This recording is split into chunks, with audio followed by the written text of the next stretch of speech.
This is Channel 2 News, coverage you can count on.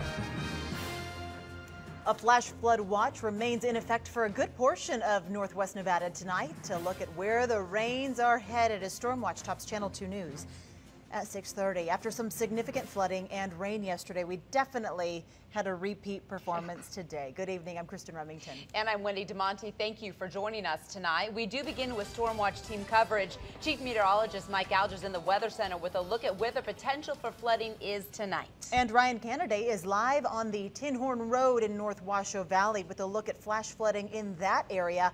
Mike, let's begin with you. What's ahead? Well, what's ahead is probably less intense than what's behind us. Obviously, we had incredibly hard rain falling in the area here today, causing flash floods all across the area. Not widespread, but localized.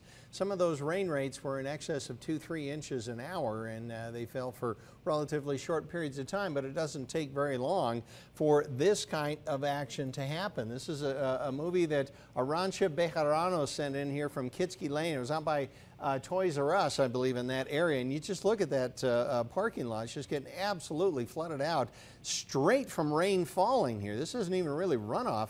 Also very high winds across the region here. It was a very, very active afternoon. Now, you mentioned a little bit about the all the warnings and watches across the region. At this latest point, all of the flash flood warnings have been allowed to expire. So the activity that still remains out there isn't as intense as it was, but it could certainly be an issue on into the evening. Now, the flash flood watch, which is everything under the green there, the light green, goes until 9 o'clock here tonight. Let's take a look and show you exactly what's happening in the latest bit. You can see we still have activity around the region, but it is beginning to decrease in intensity. We don't have the really strong thunderstorms. Even up here further to the north, outside of Susanville, Plumas and Lassen County there, we are seeing even those thunderstorms dying out a little bit. And instead of the thousands of lightning strikes a few hours ago, now the lightning counter up there is down to about 290 here in the last hour or so. So it's definitely calming down a little bit. As we go on into the evening here tonight, we do expect to see, like I say, things calm down. As we look into the future satellite and radar, it's probably just going to repeat itself tomorrow. After things calm down tonight, you rotate the clock 24 hours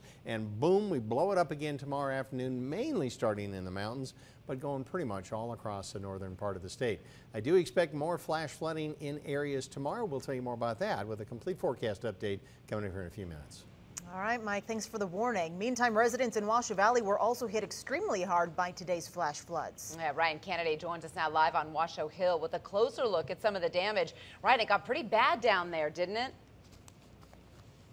Kristen, Wendy, residents say the water started running down the Virginia Hills around 2 o'clock this afternoon and came right by their houses. They also say that this creek right here behind me was about 10 feet lower than it is now.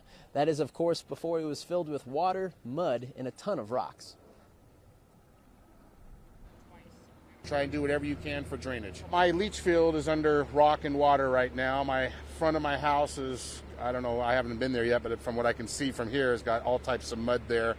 I don't know about my hillside that's sliding down. I don't know what to do. I can't even get to my son over there. Lawrence Kaplan has been living in Washoe Valley since 1997, and he says he's rarely seen flooding near his home as bad as it was today. He and his neighbors say they've never seen more than a couple inches of water in the dry creek bed that runs near his home. That was until this afternoon. Today, flooding created a strong current of water that ran right over the resident's main road, separating Kaplan from his son for a little more than an hour.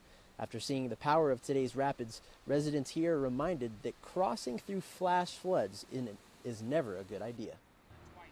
Try and do whatever you can for drainage, and don't cross running water.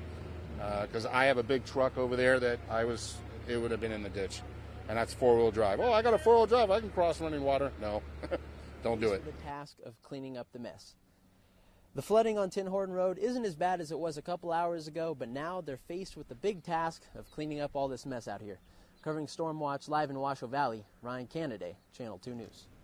All right, Ryan, thanks for that live report. And with many of us feeling the storms today, residents in Lemmon Valley are dealing with the aftermath of last night's storms. With all that rain combined with poor drainage, check out these yards. They look more like little ponds. David Miles, who owns this house on Tupelo Street, never thought he'd be draining the pond that used to be his front yard. The water hasn't got into the home yet. We're nervous though because it's supposed to rain again tonight, so we're trying to get everything pumped out. And further up his street, the county was pumping drains there.